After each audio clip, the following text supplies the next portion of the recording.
విజయశాంతి గురించి సంక్షిప్తంగా చెప్పుకోవాలంటే, ఒక మంచి నిజాయితీపరురాలు. చాలా ఎమోషనల్‌గా ఉండే భావోద్వేగాలు పరాకాష్ఠకు అంటుకునే మనిషి మాట. పరాకాష్ఠకు చేరుకునేటువంటి భావోద్వేగాలు ఉన్నాయి. మూడవది, తాను ఎప్పుడైనా నష్టపోయింది గానీ, ఎవరిని నష్టపరచలేదు.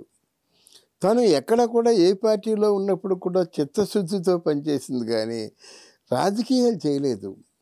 అదే పెద్ద పొరపాటేమో నా దృష్టిలో. రాజకీయాలు చేయాలంటే అందరికీ బాగా అంటే రుచిగానే ఉంటారు. రాజకీయాలు చేయలేదు. నిజాయితీగా పోయింది. నిజాయితీగా పోరాటం చేసి సాధించుకుంటాను అని అనుకునే మనస్తత్వంలో తను ఉన్నారు గనక, ఏమిటండి అసలు తెలంగాణలో మొట్టమొదట గౌరవించవలసింది ఎవరినైనా అంటే ఆ మహాత్ములు కాదు. ఆ కొండా లక్ష్మణ బాబూజీ వీళ్ళందరూ మరి చెన్నారెడ్డి వాళ్ళు కాకుండా ఇప్పుడు ఈ తరం అంటే కేసీఆర్ తరంలో ఉన్నటువంటి మంచి తెలంగాణ నాయకులు ఎవరంటే, ఒకవేళ కేసీఆర్ ఒక ఉద్యమకారుడు అనుకుంటే, స్త్రీలలో ఉద్యమకారిణి ఎవరైనా ఉన్నారంటే అది విజయశాంతి. ఘంటాపథంగా చెప్పగలను.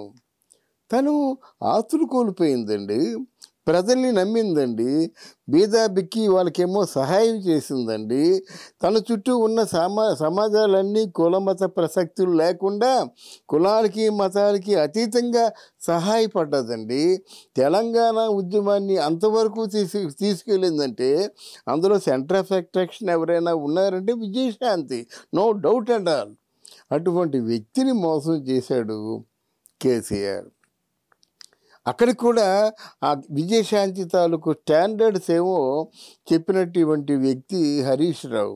అయినప్పుడు కూడా బుల్డోజ్ చేసి కేవలం నీ కవితని ఫోకస్లో పెట్టడం కోసం తీరని అన్యాయం చేశాడు కేసీఆర్. ఈరోజు కేసీఆర్ ఏమైపోయింది, మళ్ళీ రాజకీయాల్లో రాగలడా? మళ్ళీ మైకి పట్టుకోవాలి, ఏదో మేకపోతు గాంభీర్యంతో మాట్లాడడమే తప్ప మళ్ళీ మైకి పట్టుకునే అవకాశం దొరుకుతుందా? అయితే ఇక్కడ కాంగ్రెస్ పార్టీల గురించి చెప్పాలి. అది తెలంగాణ పార్టీ. మరి విజయశాంతి కాంగ్రెస్ పార్టీలో స్టార్ క్యాంపెయినర్గా అన్నారు. అంటే what do you mean by star campaigner? అంటే స్టార్ క్యాంపెయినర్ అంటే మీకు అర్థం తెలియదా? అంటే ఆవిడకి ఎంత గౌరవించాలో, ఎంత గౌరవం ఇవ్వాలో, ఆవిడ్ని ఏ సీట్లో కూర్చోబెట్టాలో మీకు తెలీదా? స్టార్ క్యాంపెయినర్ అంటే తమిళనాడులో ఎంజి రామచంద్రన్ గారు జయలలితని స్టార్ క్యాంపెయినర్గా పెట్టారు. అంటే ప్రచార కార్యదర్శిగా పెట్టారు. మరి ఇక్కడ స్టార్ క్యాంపెయినర్ అనేదే మీకు తెలుసు కానీ ఆ తాలూకు విధులు మీకు తెలియవా? ఆ తాలూకు అంటే పరిపాలనా వ్యవస్థలో తనకున్నటువంటి బాధ్యతలు ఏమిటో మీకు తెలియవా? ఎందుకో కొంచెం కాంగ్రెస్ పార్టీ కూడా తప్పటడుగులు వేసింది. ఇది ఒక బ్యాడ్ పాయింట్ అవుతుంది, బ్లాక్ మార్క్ అవుతుంది. ఈ మార్క్ చెదరదు. అసలు ఏమిటి, అసలు ఆవిడ బాధ్యతలు ఏవో చెప్పాలి కదా, ఆవిడ ఏం చేయాలో చెప్పాలి కదా. ఆవిడ తాలూకు నిజాయితీ ప్రస్తావన తీసుకొస్తారు రేవంత్ రెడ్డి గారు. అంటే నిజాయితీ పరులకి కాంగ్రెస్ పార్టీలో సీట్లు దక్కవా? బాధ్యతలు ఇవ్వరా? ఎందుకు కొంచెం రేవంత్ రెడ్డి గారి గురించి కానీ, ఒకవేళ హైకమాండ్ ఉంటే హైకమాండ్ కానీ, ఒకప్పుడు ఇదే హైకమాండ్ విజయశాంతికి రెడ్ కార్పెట్ పరిచి స్వాగతించినటువంటి సందర్భాలు ఉన్నాయి. అయినా తెలుసు కనుక హైకమాండ్ కానీ, అరే నాయకుల్ని ఉపయోగించుకునే విధానం తెలియకపోతే అరే మీకోసం అహర్నిశలు పాటుపడతారు, మీకోసం సర్వస్వాన్ని కూడా ఆస్తులు పోగొట్టుకుంటారు, సమయాన్ని పోగొట్టుకుంటారు. ఆవిడ సినిమాలో యాక్ట్ చేస్తే 25 కోట్లు ఇస్తారన్నమాట. అటువంటి సమయాన్ని పోగొట్టుకొని కేవలం పార్టీ కోసం పనిచేస్తున్న వ్యక్తులకి అధిష్టానంలో ఉండే మీరు ఇచ్చే గౌరవం ఇదేనా? ఒకసారి ఆలోచించుకోవాలి. గౌరవం ఇదేనా అయినప్పుడు మరి ఆవిడ సోనియా గాంధీ ఎందుకు ఆహ్వానం పలికినట్టు? అలాగే రేవంత్ రెడ్డి ఈ స్టార్ క్యాంపెయినర్ అని పోరాటంలో దిగినప్పుడు కుడి చెయ్యిగా ఉంది కదా, మరి గెలిచిన తర్వాత ఈ స్టార్ క్యాంపెయినర్ని ఎందుకు మర్చిపోయినట్టు? నాకు అర్థం కాగడుతున్నాను. మరి ఉపయోగించుకోవాలి కదా. ఎవరు నీ వాళ్ళని ఎవరినైనా మర్చిపోయావా? నీ వాళ్ళందరినీ కూడా హక్కును చేర్చుకున్నావే. నీ దృష్టిలో మంచి వాళ్ళు అనిపించుకున్న అందరినీ హక్కును చేర్చుకుంటున్నావు, అందరికీ పదవులు ఇస్తున్నావు, అందరికీ ఏదో ఒక సీట్ ఇస్తున్నావు.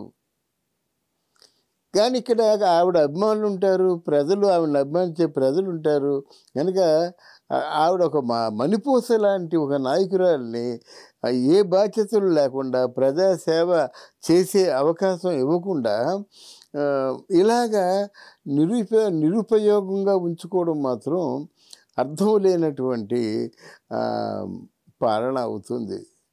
తర్వాత ఇప్పుడే ఒక వార్త నాకు తెలిసింది, భట్టి విక్రమార్కుడికి ఆయన ఉప ముఖ్యమంత్రి పదవి నుంచి తొలగించారని. రేవంత్ రెడ్డి ఆలోచించుకోవాలి కదా, ఎవరినైనా తొలగించినా ఎవరినైనా యాడ్ చేశారా చేయించినా అది రేవంత్ రెడ్డికే అది మకిలి అంటుతుంది. ఎందుకంటే ఇక్కడ స్టార్ క్యాంపెయినర్ కాదు, స్టార్ హీరో ఎవరంటే రేవంత్ రెడ్డి కేసీఆర్ని దించగలిగాడు కనుక రేవంత్ రెడ్డి చెప్పిన మాటకి వాల్యూ ఉంటుంది. ఇక్కడ కాంగ్రెస్ పార్టీ ఎప్పుడైతే అంటే పవర్లోకి వచ్చిందో వాళ్ళకి ఆశలు కూడా పెరుగుతాయి కదా. మరి వాళ్ళు ఆలోచించినటువంటి వాళ్ళ వ్యూహాలు, వాళ్ళ తాలూకు అంచనాలు అంటే అందుకోవాలంటే, వాళ్ళు అంతరాలు చేరుకోవాలంటే ఒక సిన్సియర్ నిజాయితీ గల నాయకురాలు కూడా కావాలి కదా.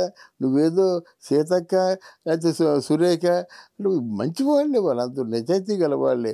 అలా నిజాయితీ గల వాళ్ళకి మీరు ఒక మంత్రివర్గంలో చోటిచ్చినా, రాజ్యసభలో చోటిచ్చినా అది అంటే మీకు ఒక మంచి బలం చేకూరుతుంది. ఇక్కడ అంటే నిజాయితీ ఉన్నటువంటి వ్యక్తులు ఎప్పుడైతే మీ పక్కన ఉన్నారో మీ తాలూకు నైతికత పెరుగుతుందనే నా తాలూకు అంటే ఆశ ఆలోచన. లేకపోయినట్టయితే ఇదంతా కేవలం రేపు పొద్దున్న రేవంత్ రెడ్డిని చూసి ఎన్నో అంటే తప్పుల్ని గుప్పిస్తున్నప్పుడు బాధపడే సమయం వస్తుంది కనుక అసలు మీరు ఇప్పుడే కదా పవర్లోకి వచ్చారు, మీ అదృష్టం కొద్దీ ముఖ్యమంత్రి అయ్యారు, బాగుంది కనుక బిగినింగ్ టేక్ ఆఫ్ బాగుండాలి. టేక్ ఆఫ్ బాగుంటేనే ల్యాండింగ్ కూడా బాగుంటుంది. అంతేగాని అస్తవ్యస్తంగా టేక్ ఆఫ్ ఉండి ఇప్పుడే కేవలం కొంచెం హద్దులు దాటి శృతి మించుతుంటే పర్యవసానం కాన్సిక్వెన్సెస్ తప్పకుండా ఫేస్ చేయవలసి వస్తుందని రేవంత్ రెడ్డికి తెలియజేసుకుంటున్నాను. Thank you.